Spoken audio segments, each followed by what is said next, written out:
미국의 수잔 앤더슨이라고 하는 여인에 대한 이야기를 들어보신 적이 있는지 모르겠습니다. 이 수잔 앤더슨이라고 하는 여인은 굉장히 아름답고 독립적인, 그렇게 매력적인 여인이었어요. 그러나 어느 날 의사의 오진으로 말미암아 그가 장님이 되어집니다. 눈이 멀어지게 된 거예요. 그는 한때 정말 매력적이고 다른 사람을 도와줬던 그런 여인이 이제는 혼자서는 아무것도 할 수 없고 다른 사람의 이 짐이 된다라고 생각하니까 굉장히 절망감 또 고통에 빠졌습니다. 나에게 어찌 이런 일이 일어날 수 있는가? 어찌하여 나에게 이런 일이 일어날 수 있지? 그녀가 매달릴 수 있었던 유일한 한 사람은 바로 남편이었던 마크 앤더슨 뿐이었어요. 이 마크 앤더슨은 이 수잔 앤더슨을 너무너무 사랑했어요. 너무너무나 아껴줬어요. 장님이 이 눈이 안 보이기 전에 이 수잔 앤더슨은 항상 버스를 타고 직장에 출근하고 퇴근을 했는데요. 그래서 공군 장교 되었던 이 남편이 매일 아침마다 아내의 출퇴근 시간 그렇게 매일 도와주게 되었답니다. 남편도 출근을 해야 되는데 매일 아침마다 아내의 이 출근을 도와주는 일이 그렇게 쉬운 일이 아니죠. 그리고 남편의 그 직장은 바로 아내의 직장과 반대편에 있었기 때문에 너무너무 그 쉬운 일이 아니었어요. 어느 날 얼마 시간이 지난 후에 남편이 수잔 아내에게 이야기를 합니다. 여보, 언제까지 내가 이렇게 계속해서 이렇게 도와줄 수 없잖아. 내일부터는 혼자 출근하세요. 그렇게. 아내 수잔이요, 너무 분노도 나고 또 너무 배신감을 느꼈답니다. 수잔은 이를 악물고 그동안 바로 익힌 것을 더듬으면서 혼자 출퇴근하게 되었답니다. 버스를 기다리고 버스를 타고 또 버스를 내리고 횡단보도를 건너가고 또 직장까지 가는 여정 가운데 몇 번이고 넘어지기도 하고 정말 어려움도 당했지만은 그가 계속해서 그 일을 하다 보니까 이제는요 그 직장 가는 일이 익숙하게 된 거예요. 어느 날 이 수잔이 아침에 버스를 탁 탔는데 그 버스 기사가 수잔 보고 이야기를 하는 겁니다. 부인은 좋겠어요. 그러니까 이 수잔이 제가요? 왜요? 제가 이렇게 눈이 안 보이는데요? 당신에게 너무 좋은 남편을 두어서요.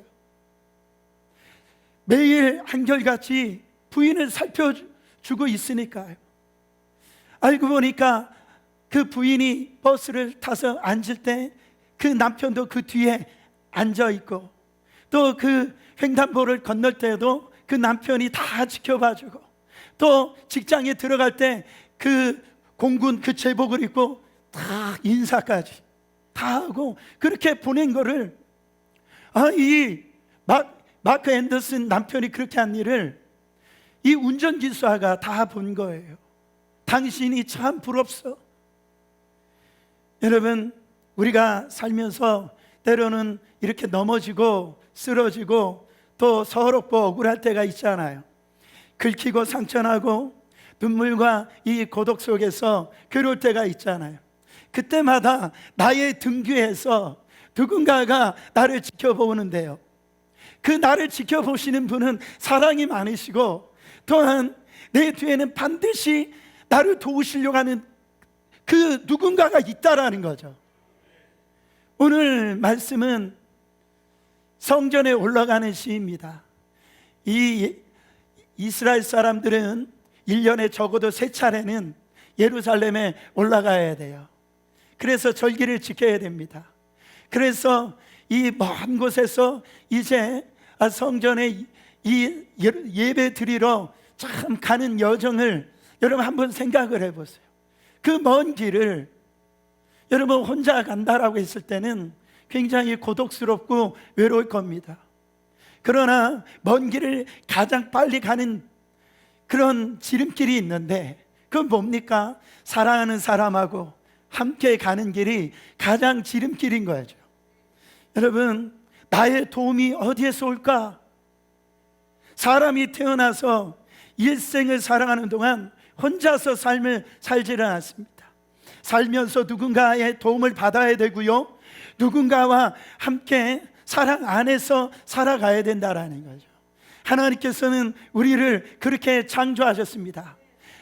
이 한문으로 사람 인자를 보면 꼭 지게를 받쳐놓은 지팡이 이렇게 대놓고 있잖아요. 이건 뭡니까? 인간이라고 하는 존재는 반드시 누군가가 도움을 줘야지 살아갈 수 있다라는 거예요. 더불어 함께 서로 믿고 의지하고 사랑하고 용기를 주고 위로를 주고 격려하고 그와 같은 삶을 살게 하셨어요. 우리 하나님이. 우리의 인생 속에서요, 여러분, 고난당할 때에 그 고난보다도 더 우리를 괴롭히는 것이 있다고 한다면 고독입니다. 외로움이에요. 이 고난과 고통을 나 홀로 외롭게 정말 견디고 있다라는 그 현실이 가장 어려운 거 아니겠습니까? 그러나 그 어려운 그 길에 누군가와 이 인생길을 같이 걸어가 줄 수 있는 사람만 있다면, 더불어 내가 당하고 있는 고통의 이야기들을 함께 나눌 수 있는 사람만 우리 곁에 있다고 한다면, 우리의 이 신앙의 순례의 길은 바로 잘 견딜 수도 있고 우리는 넉넉히 그 길을 걸어갈 수 있을 줄 믿습니다. 여러분, 저는 인생길에서 참 순례의 길에서요, 이 친구처럼 좋은 게 없다라고 생각합니다. 어떤 집사님이 저에게 그러더라고요. 저는 목사님을 바라볼 때 목사님일 수도 있지만 그냥 이 형이 되어줄 수 있는 목사님 되니까 너무 좋다는 거예요. 제가 형처럼 보이세요? 여러분, 가장 제일 좋은 친구가 누굴까요? 저는 결혼했으면 부부라고 생각합니다. 네. 세상 사람들이 다 나를 알아주지 못한다 할지라도 남편이 나를 알아주고 또 아내가 나를 알아주면은 그렇게 행복하잖아요. 부부가 가장 좋은 친구예요. 살다 보면 여러 가지 힘든 일이 있고 어려움이 있는데요, 서로 이해하고 서로 정말로 힘되어 줄 때에 그것처럼 좋은 친구가 어디 있습니까? 결혼할 때 보통 주례사 되시는 분들이 보통 그런 얘기를 하잖아요. 부부가 서로 함께하면 고통은 이 절반이 되어지고 기쁨을 나누며 배가 되어진다. 그렇게 살라라고 하는 거지 않습니까?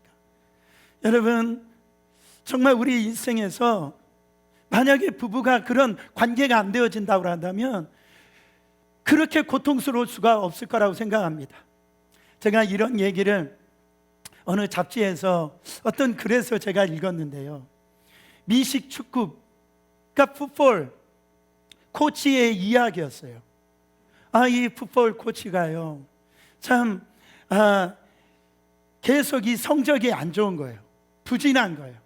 그러니까 친구가 자꾸 없어지고 자꾸만 인기가 떨어지고 사람들 앞에 막 비판만 받고, 왜 성적이 그 모양이냐, 막 주변에서요 격려해 주는 사람도 없고요, 참 사람 보는 게 너무너무 싫어지더라는 거죠.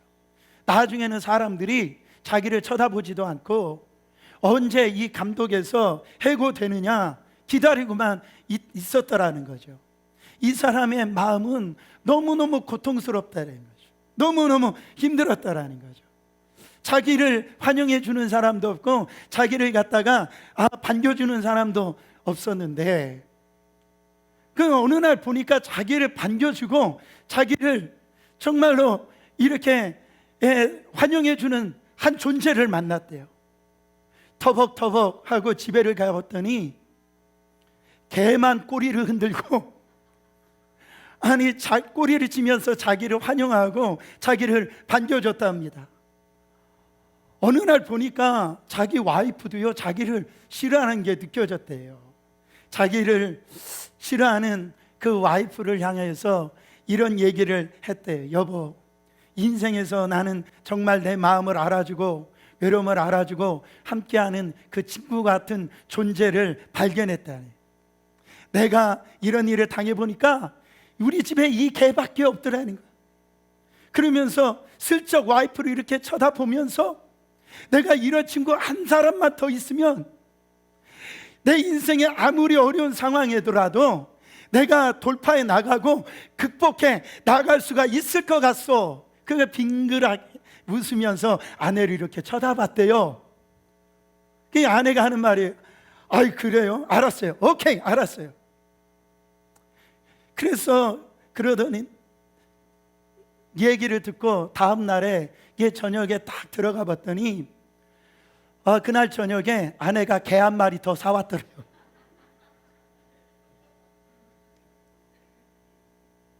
제가 오늘 개소리만 하는 것, 아니 그게 아니고 그런 의미가 아니잖아요. 그렇죠? 세상에서 나의 도움이 어디에서 올까? 그 얘기를 하면 시끄러워. 너만 지금 힘드냐? 어디서 그렇게 징징대? 세상은 그렇게 얘기해요. 근데 교회는 그렇지가 않아요. 교회는요, 서로 위로하고 격려하고 힘이 되어주고 같이 동행해주고, 그게 교회예요. 동행이에요. 여러분, 서로 하나님께서 이렇게 함께 하신다고요. 어떻게 하나님께서 왜 함께 해주십니까? 첫 번째로 하나님은 우리의 인생의 보호자가 되어주신다라는. 제가 제일 좋아하는 찬양들이 참 많이 있는데요, 아마 수백 곡이 될 겁니다. 근데 가끔가다 내 입에서 부르는 찬양이 아까 우리 친교 때 부른 찬양이에요. 나의 등 뒤에서 나를 도우시는 주, 나의 인생길에서 지치고 고나요 매일처럼 주저앉고 싶을 때 나를 밀어주시네. 제가 아까 친구하면서 여러분 찬양하는 모습을 봤는데요, 어떤 분들은 정말 진심으로 이 찬양을 하더라고요. 근데 어떤 사람은 그냥 부르는 거예요. 여러분, 2절 가사가 참 은혜롭지 않습니까? 나의 등 뒤에서 나를 도우시는 주, 평안의 길을 갈 때, 내가 평안의 길을 갈 때는 주님이 보이시지 않았는데요, 바로 잔잔한 이 지치고 고나여 넘어질 때 나를 도와주시는 분을, 거기에서 나를 손 내밀어 주시는 분을 발견을 했다라는 거죠.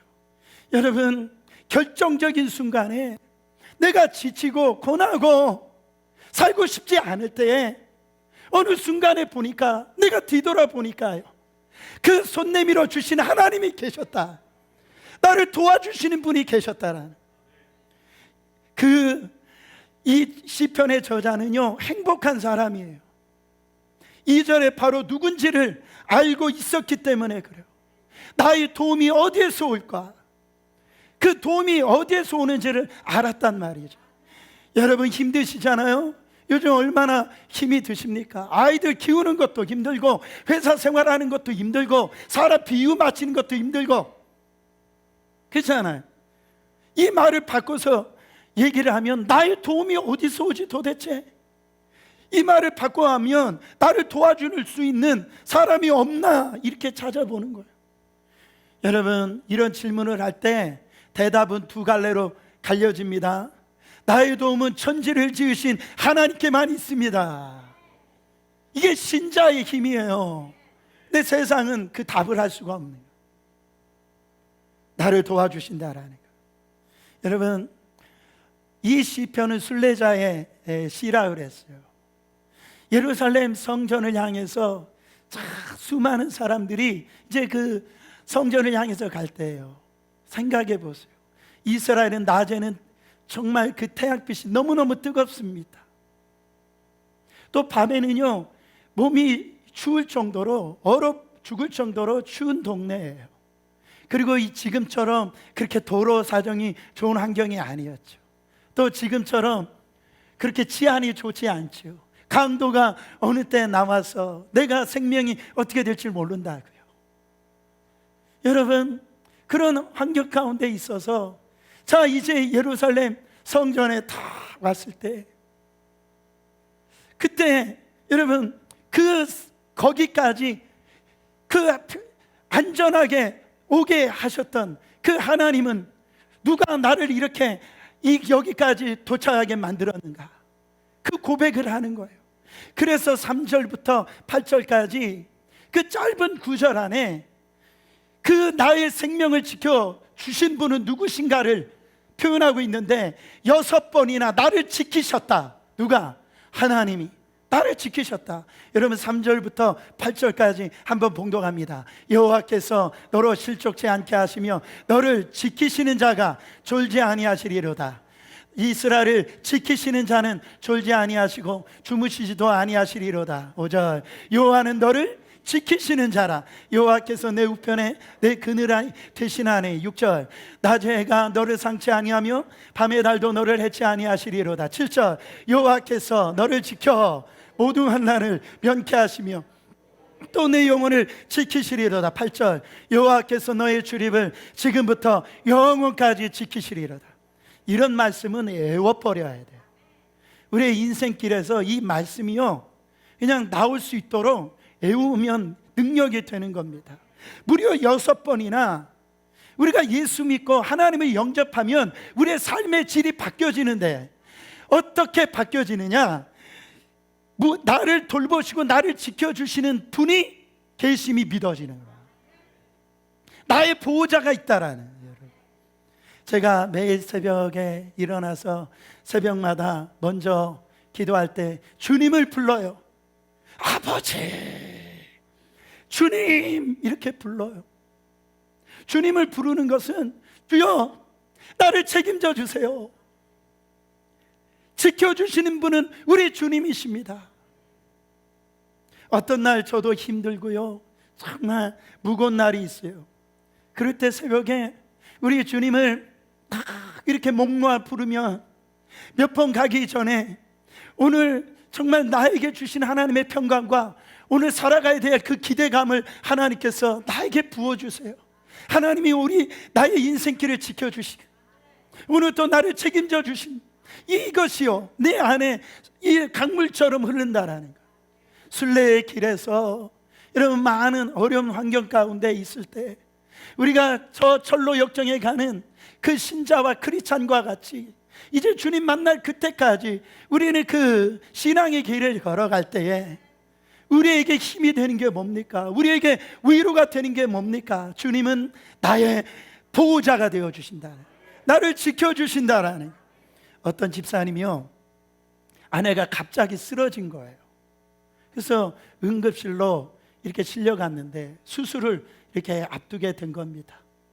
근데 수술을 앞둘 때 의사가 그 수술 동의서를 가지고 와서 거기에서 사인을 하라는 거죠. 다 아시잖아요. 수술 받기 전에 수술 동의서에 사인을 해야 되잖아요. 근데 남편이 서명하면서 눈물을 뚝뚝뚝뚝 흘리더라는 거죠. 내가 남편이면서 아내가 지금 병든 것도 모르고 병든 지금 내가 아무것도 해줄 수 없는데 내가 무슨 놈의 보호자냐 이 아내. 아니 그것이 막 느껴지면서 눈물을 그렇게 흘렸더라는 거죠. 여러분 우리 하나님이 우리를 지켜주세요. 신명기 32장 10절 보세요. 여호와께서 그를 황무지에서 짐승이 부르짖는 광야에서 만나시고 호위하시며 보호하시며 자기의 눈동자같이 지키셨도다. 보호자가 있는 인생하고 보호자가 없는 인생하고 삶이 다른 겁니다. 이번 주에도요 제가 참 기도 부탁을 많이 들었어요. 갖가지 문제를 내어놓고 기도에 드렸는데 왜 우리 집사님들이 그런 기도 제목을 놓을까요? 하나님이 보호하시고 지켜주실 것을 믿기 때문에 그 기도 제목을 내놓는 거예요. 여러분 나의 도움이 어디에서 올고 나의 도움이 천지를 지으신 여호와 하나님께서 나의 보호자가 되십니다. 하나님의 음성이 들려지는 인생하고 하나님이 보호자가 되시는 그분의 음성을 들리고 느끼는 인생이 되어지면요, 두려움이 없다라는 거죠. 평안의 길을 갈 때는 몰랐어요. 내가 볼 때 안전하다라고 할 때는 몰랐어요. 그러나 정말 이기지 않는 그 위기 앞에 내가 또 모르는 그 환경 가운데 딱 들어가 보니까 아버지를 부를 때, 주님을 부를 때 내 등 뒤에서 나를 지키시고 보호하자는 그분이 계셨다는. 여러분, 우리 인생길에서 예루살렘은 높은 곳에 있잖아. 600m, 해발 600m에 있는데 다른 지대보다 높은 곳에 있지 않습니까? 예루살렘 성전은 다 보이는 곳에 있지 않습니까? 우리가 기도를 할 때 그 600m가 300m 되는 것은 없지만은 600m라고 할지라도 300m와 같은 그런 담대함을 하나님이 주신단 말이에요. 그래서 승리하게 한다라는 겁니다, 여러분. 두 번째로, 보호자 되신 하나님을 우리는 어떻게 해야 됩니까? 믿어야 돼요. 믿어야. 1절에 내가 산을 향하여 눈을 들리라 나의 도움이 어디에서 올꼬. 여러분, 왜 산을 향하여서 눈을 든다라고 그렇게 고백할까요? 지금 예루살렘보다도 과거의 예루살렘은요, 천내의 전략적인 요충지였어요.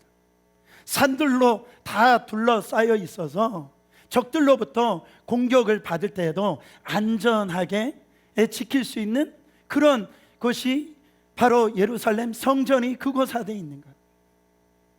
그러니까 이 신자의 이 순례자들이 성전을 향해서 올라와서 보니까 산들로 다 둘러싸여 있는 거예요. 근데요, 이들이 예루살렘 성전에 올라가면서 이 성전을 지켜주신 것은 어떻게 되어지느냐? 저 산들이 지켜주신 것이 아니라 저 산을 만들어주신 하나님께서 이 성전을 지켜주셨구나. 할렐루야. 그게 믿어지는 거예요. 여러분, 우리에게도 산이 있습니다. 산은 우리가 무너뜨릴 수가 없어요. 그렇잖아요? 힘들 때 의지할 것이 없을 때요, 누구 하나 우리를 도와줄 수 있는 그분이 없을 때 그 산은 더 높이 보이고 더 힘들게 보이지 않습니까? 그러나 그것을 바라보는 것은 여러분, 우리에게는 절망감이지만 그 산을 만드신 하나님을 바라볼 때 우리는요, 그게 믿어질 때 우리의 삶에서는요, 찬송하면서 그 순례의 길을 걸어갈 수 있다라는 겁니다.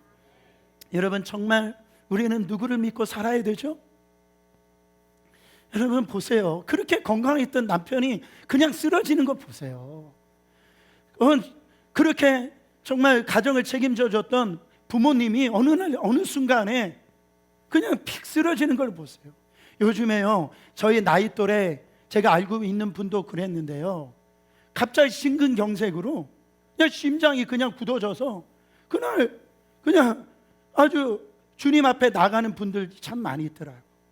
그냥 어느 순간에 그냥 정기 검진하러 가봤더니 별거 아닌 줄 알았더니 그냥 갑자기 암이라고 이렇게 들었잖아요. 여러분, 누구를 믿을 겁니까? 여러분이 지금 벌고 있는 그 돈을 믿을 수 있어요? 우리의 신자의 삶에 있어서는 이게 믿어져야 돼요. 하나님이 나를 지키시고 보호하신다, 이게 믿어져야 돼요.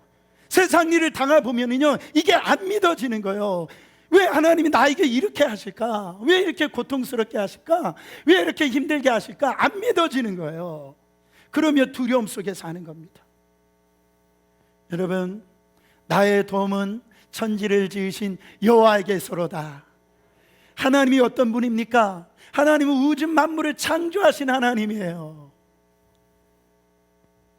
하나님은 이 하나님의 손에서 정말 모든 우주가 운행되어지고 통치되어지고 다스려지고 섭리되어진다고요.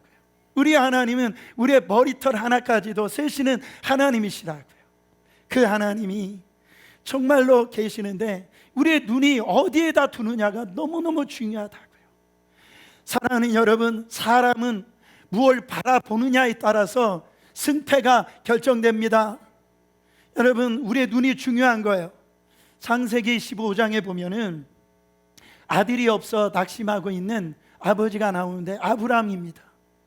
그때 아브라함을 하나님께서 한밤중인데 바깥으로 데리고 가가지고 하늘을 우러러 무별을 바라봐라.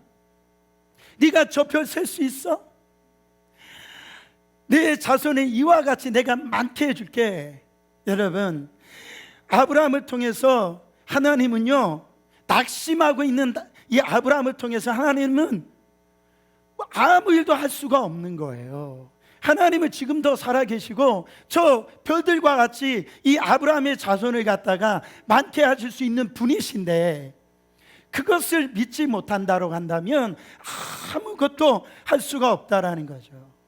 눈에 보이는 것만 보지 말라라는 겁니다.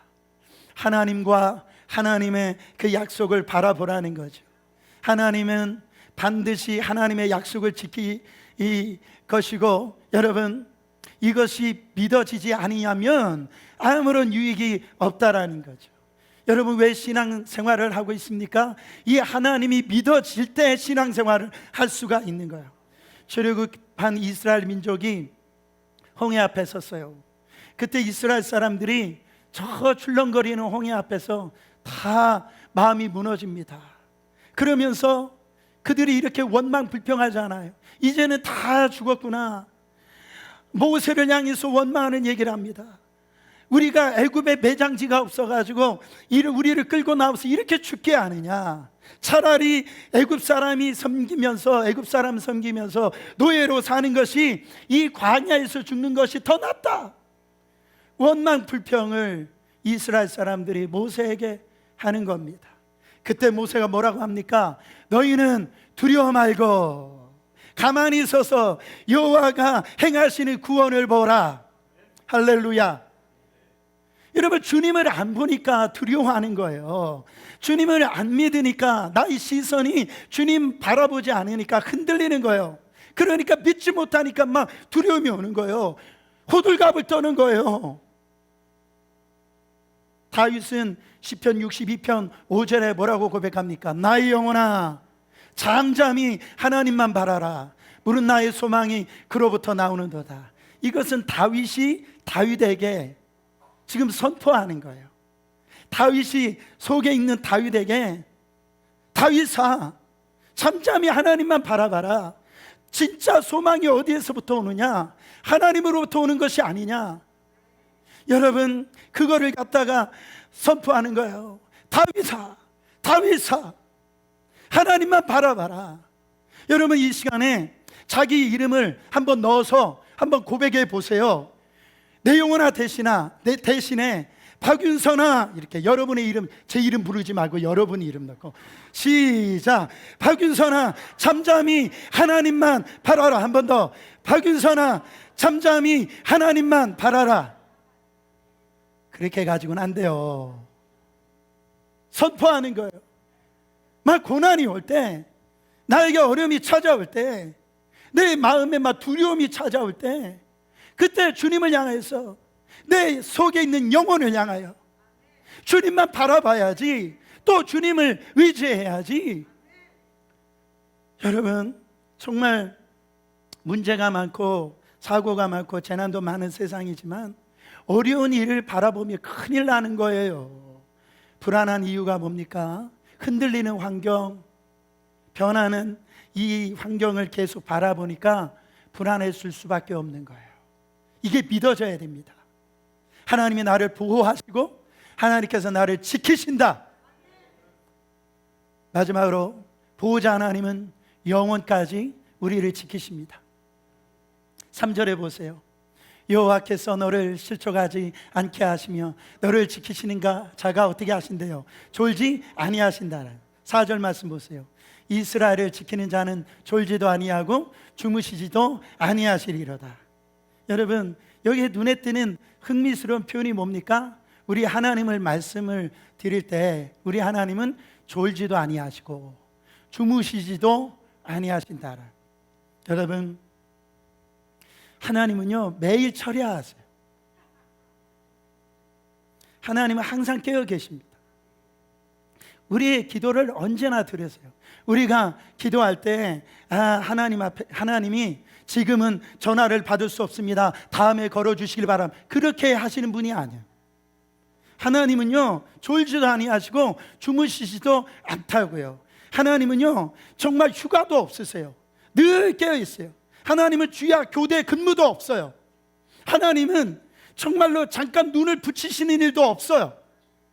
여러분, 우리는 종종 내가 열심히 뭔가를 한다라고 생각해요.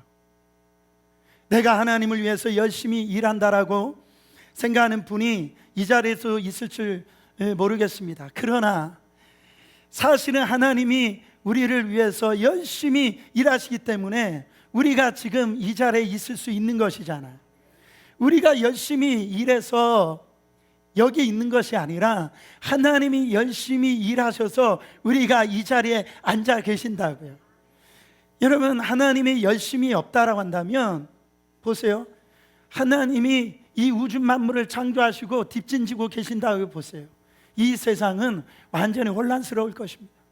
하나님은 부지런히 창조의 일을 하시고 창조한 이 바로 것을 운행하시고 뿐만 아니라 하나님은 모든 것 안에 섭리하시는 하나님이시라.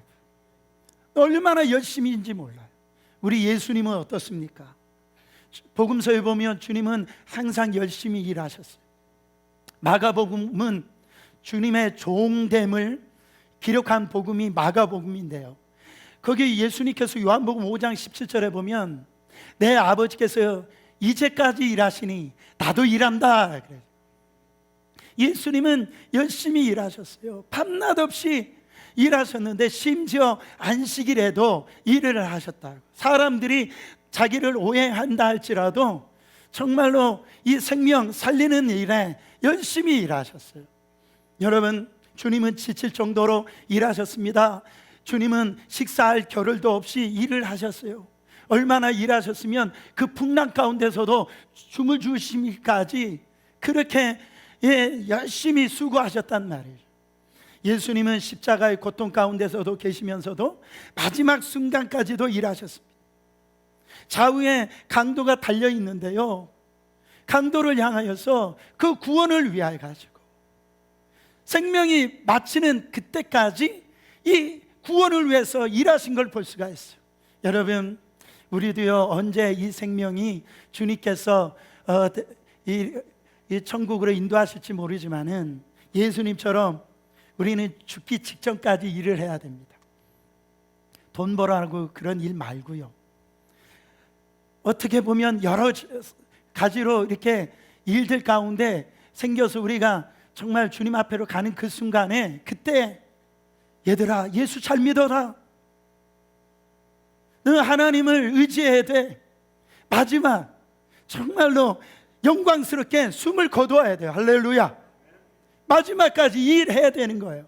예수님 보세요, 십자가에서 이 일로 끝난 것이 아니라 승천하시고 부활하셔서요, 40일 동안 하나님의 나라의 복음을 40일 동안 열심으로 증거하셨어요.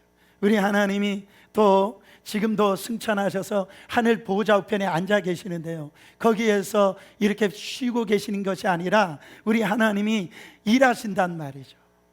주님이 일하시기 때문에 우리가 지금 여기에 있는 겁니다. 지금 우리가 여기 있는 것은 하나님이 일하시는 결과라는 거죠. 우리가 일한 것 같지만 그렇지 않아요. 우리가 열심히 삶을 살아서 우리가 이때까지 온 것 같지만 그게 아니에요. 하나님의 열심히 우리를 이때까지 인도하셨다라는 거죠.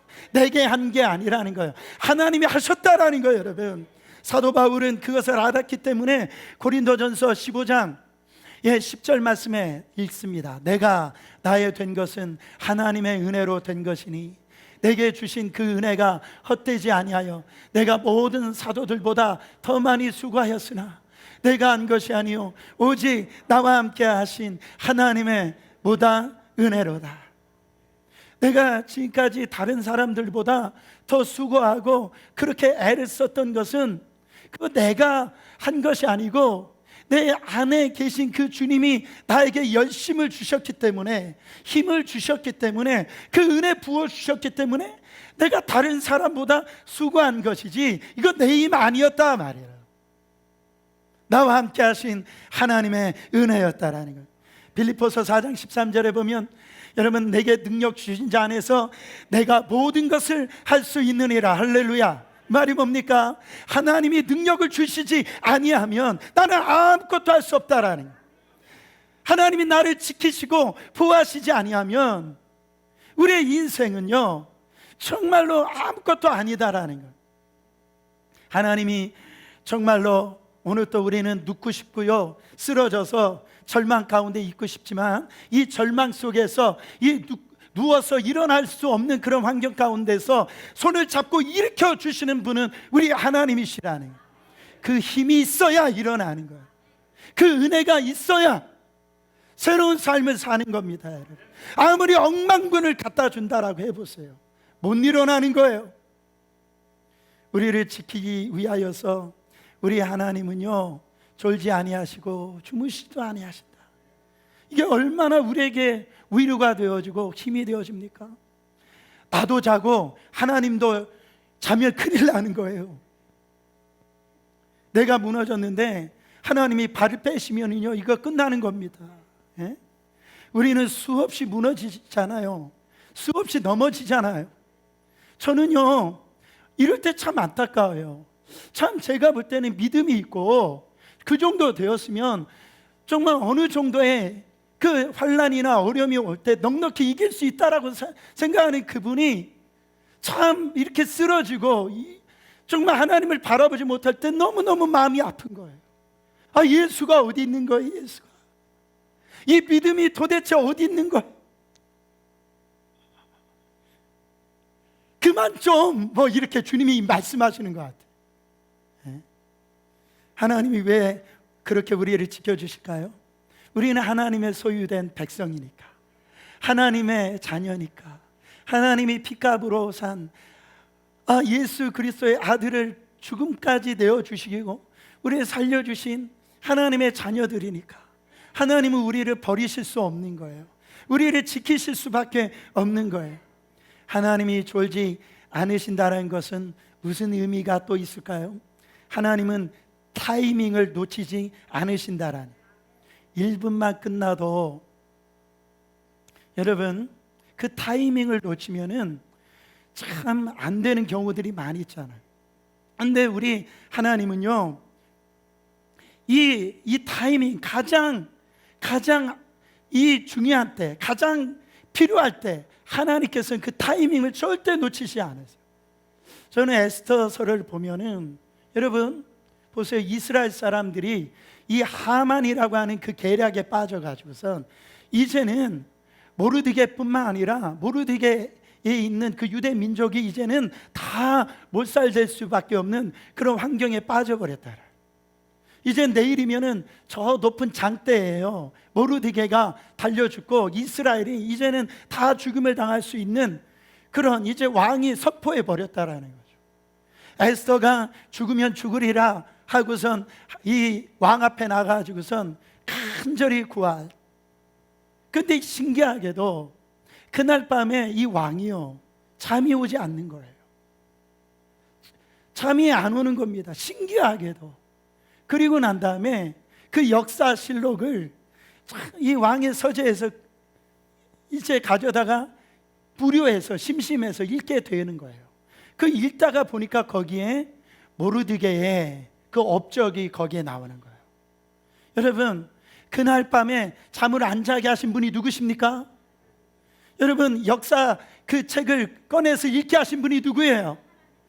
여러분 그건 하나님이에요. 하나님의 그 가장 정확한 때에 하나님이 그렇게 하신 거라고요. 여러분 히브리서 4장 16절에 보면은 이 극적인 하나님의 반전을 일으키시는데요, 그러므로 우리는 긍휼하심을 받고 때를 따라 돕는 은혜를 얻기 위하여 은혜의 보좌 앞에 담대히 나아갈 것이니라. 하나님은 적절한 때에 하나님의 은혜를 부어주시는데 지금 이 순간이 하나님의 때임을 믿으시길 바랍니다. 여러분 우리는 주님 앞에 왜 나갑니까? 돕는 은혜를 구하기 위해서, 때를 따라 나가는 거예요.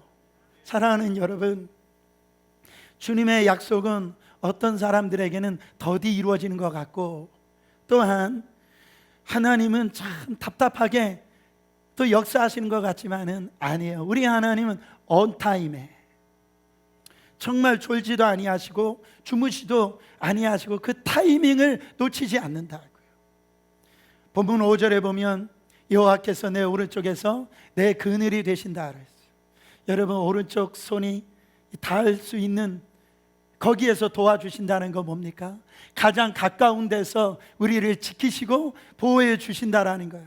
우리 하나님은 결코 멀리 계시는 분이 아니시다라는 겁니다.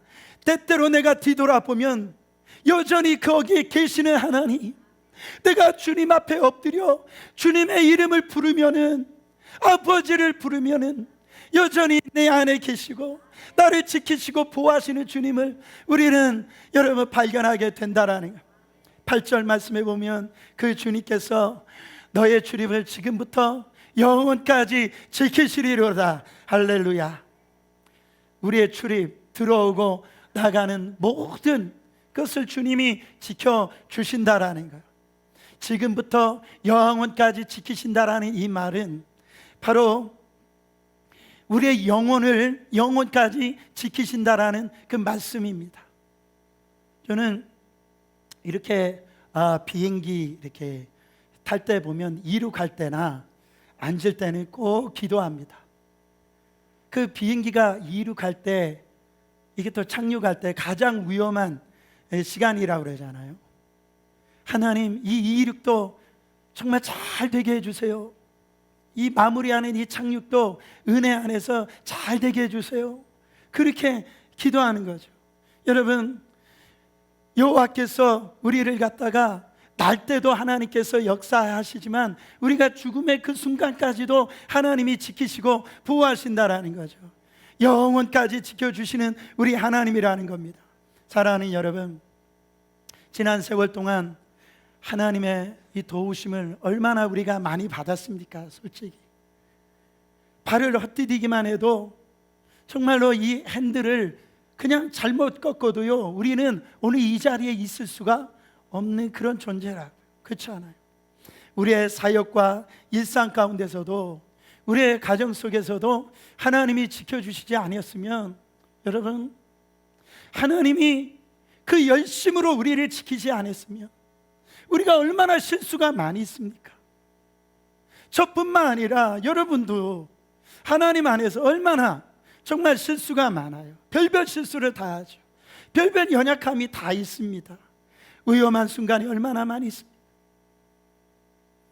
오늘부터 우리 유스 이제 캠프를 가는데요, 이제 우리 자녀들이 우리 교회 밴을 타고 이제 캠프장까지 2시간 반을 걸려서 캠프를 갑니다. 여러분, 우리 교회 성도들은 대부분 다 멀리서 오잖아요. 운전하고 오시잖아요. 이사를 가시더라도 왜 그렇게 멀리 가시는지 저는요 그렇게 기도하는 거예요. 하나님, 정말 성전에 오는 이 운전대를 하나님이 지켜주세요. 이 열심히 트래픽을 뚫고 정말 어떤 분은 톨비를 내면서까지 이 자리에 오는데 안전 지켜주세요. 그 피곤한 육신 하나님이 지켜주세요. 어제 어떤 구역에 가서 신방을 가는데 이 집사님은 아침 4시 반에 1시간을 운전해가지고 사업장까지 간답니다. 그러면서 그 사업장까지 가는데 얼마나 졸리는지 새벽 4시 반에 일어나니까, 그래서 주님 만날 뻔한 적이 몇 번이나 있었대요. 그렇게 주님 만나지 마시길 바랍니다. 하나님, 제가 기도해 주면서 하나님이 이 운전대 주님이 지켜주세요. 피곤하지 않게 하여 주시옵소서. 우리 아이들 오늘 캠프 가는데 하나님 안전 가운데 하나님께서 지켜주시기를 원합니다. 제가 이렇게 우리 사랑하는 성도들의 가정을 보면 하나님이 안 지켜주시면 안 되는 가정이 너무 많아. 우리가 어떤 배짱이 있는지요, 하나님 앞에 바라보지를 않아요. 하나님을 의지하지를 않아요. 하나님이 지켜주셔야 돼요. 교회도 마찬가지입니다. 여러분, 교만이 뭡니까? 정말 다 될 듯할 때 우리 스스로가 하나님을 바라보지 아니할 때 우리 안에 자만감이 옵니다. 여러분, 이 교회도 하나님이 지켜주셔야 돼요. 악한 마귀 권세에 틈타는 때, 원수 마귀가 우리 가정을, 우리 교회를 무너뜨리려고 할 때 하나님 천구 천사로 불발과 불밀병거로 지켜주시옵소서. 끝까지 악한 마귀가 우는 사자와 같이 우리 교회를 무너뜨리려고 할 때, 우리 성도들을 무너뜨리려고 할 때 하나님 지켜주세요. 보호하여 주시옵소서. 우리 교회 유종옥 집사님을 얘기하는 게 아니고 유종옥 사모님이 계세요. 이분이 유명한 베스트셀러 글인데요. 울고 있는 사람과 함께 울 수 있어서 행복하다. 거기에서 대진표 바꾸기라는 글이 있습니다. 글이 이래요. 나는 요즘에 내 삶의 모든 경기에 임하면서 두려움이 없어졌다. 그것은 경기에 임하는 선수의 이름 대진표를 바꾸었기 때문이다. 다윗도 그 경기에 대진표의 이름을 바꿀 수 있었기에 그렇게 담대할 수 있었다. 소년 다윗과 골리앗 장군이 싸우면 누가 보아도 다윗이 진다. 그러나 하나님과 골리앗 장군이 싸우면 누가 보아도 골리앗이 진다. 모세도 그 경기에 대진표의 이름을 바꿀 수 있었기에 그렇게 담대할 수 있었다. 양치기 모세와 애굽의 바로 왕이 싸우면 누가 보아도 모세가 진다. 그러나 하나님과 애굽의 바로 왕이 싸우면 누가 보아도 바로 왕이 진다. 나는 요즘 내 삶의 대진표를 다시 짜고 있다. 내 이름을 빼내고 하나님의 이름으로 바꾸는 일이다. 그러면서 예를 들면서 말기 암과 싸우면 누가 봐도 그 유종옥 사모님이 진다. 그러나 하나님과 말기 암이 싸우면 누가 봐도 말기 암이 진다. 나는 하루 종일 내 삶에 힘들게 하는 모든 문제들과 나 혼자 끙끙대면서 맞섰던 일들에 대하여 하나님의 이름을 함께 놓는 대진표, 이름을 바꾸는 작업을 한다. 그러면 나에게 맹수처럼 달려오던 그 많은 두려움들이 사라지고 꼭 이기고 말겠다라고 안달도 없어지고 오히려 척수가 되는 상대방 선수에게 차나포를 떼어주는 여유와 넉넉한 인심과 사랑을 베푸게 될 수 있었다. 나는 하나님이 이루시는 부전승을 확실히 믿고 있기 때문이다. 정말 멋진 글입니다.